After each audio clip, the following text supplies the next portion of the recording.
branding is a very complex thing, and essentially it's about making your customers feel good about your brand without having to set a strong foundation for your branding, your sales or marketing. It's just basically winging everything.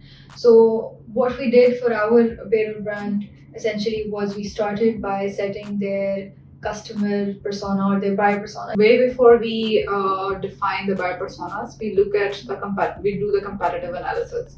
We need to know what kind of competition there is in the industry of the same brand. So we need to look different from them, which is we need to differentiate ourselves, which is why we look at the competitors. We see what do they do differently, what can we do differently, what value we can add to our target audience. When you set your competitive analysis, you also get to know what your positioning in the industry is. And positioning is going to help you understand what are those adjectives, for example, that your customer is going to know you from, right? What is your unique selling point? And then once you're setting all these things, you need to come down towards your brand's message, your core identity, the mission and vision statements. Yes. And then you decide, what is the futuristic view of your brand, and what could resonate with your audience. So all the kind of messaging, all the brand story, and is there anything else that we add to it? So this is pretty much the basic things that you need to look into. There's a plethora of things that are going to go into branding, and we could go on and on about it, but getting these things right is the first step towards setting your brand. This is what keeps the foundation really firm.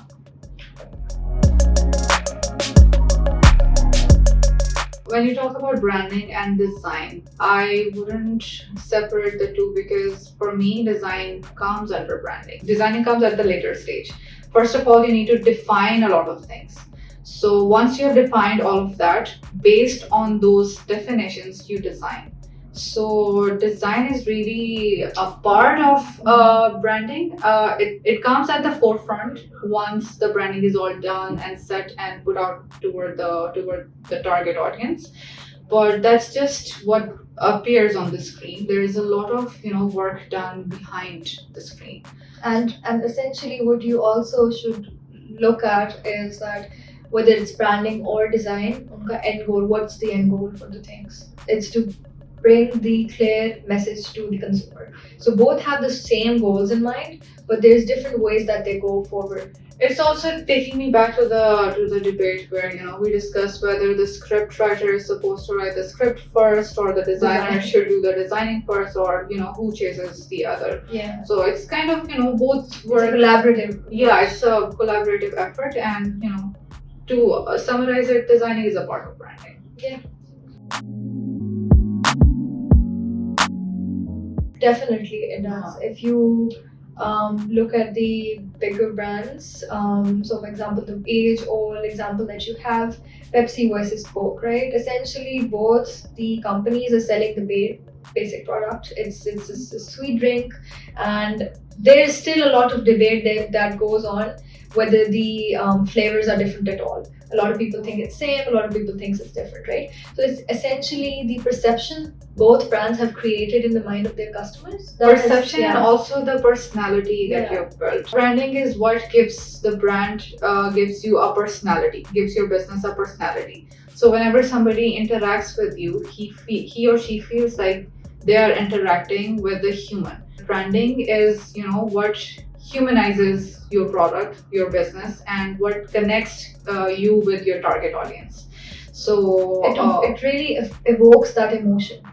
Branding is just going to create that relationship with your customers that is essentially going to stay with them for the rest of the time. So sometimes it also happens that there is a complete bad situation that a lot of brands go through. But then there's customers coming to their brand's rescue and saving them because of the association they have that with the brand. Let's say that you're working with, your colleague, and that colleague is essentially very rude. But you work with that person, and that he's part of, or he or she is part of your team, and you have to work together. Do you think you would continue working with that person or being friends with that person after office hours, even though they're rude or they're not exactly how you would want them to be, or they're not friendly with you?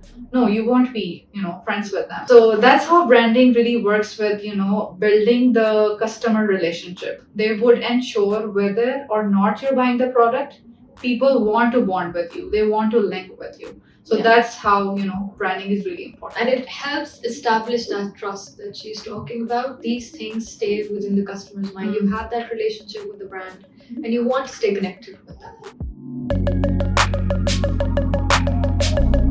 Branding is actually quite essential Yeah. for any business that wants to take a flight, and it should come in the initial stages. Ideally, Because yes. because branding is like your foundation for everything. The newsletter you send out, the posts you upload on your Instagram account or your LinkedIn account, or the letterheads that you have.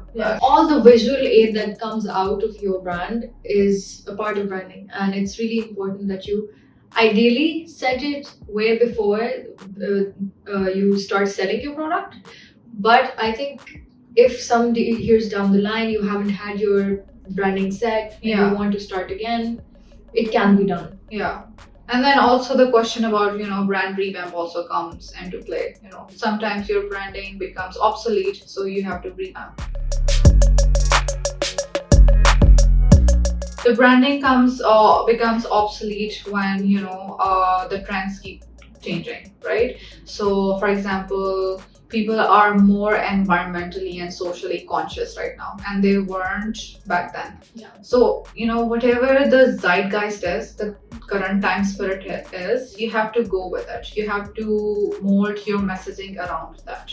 So if your messaging is, if the current zeitgeist is more about, being environmentally conscious and, plastic free and, paper free companies, etc., all those keywords, then you try to mold your branding according to it, and then you do a revamp, because the consciousness is something that keeps on developing and it keeps on evolving.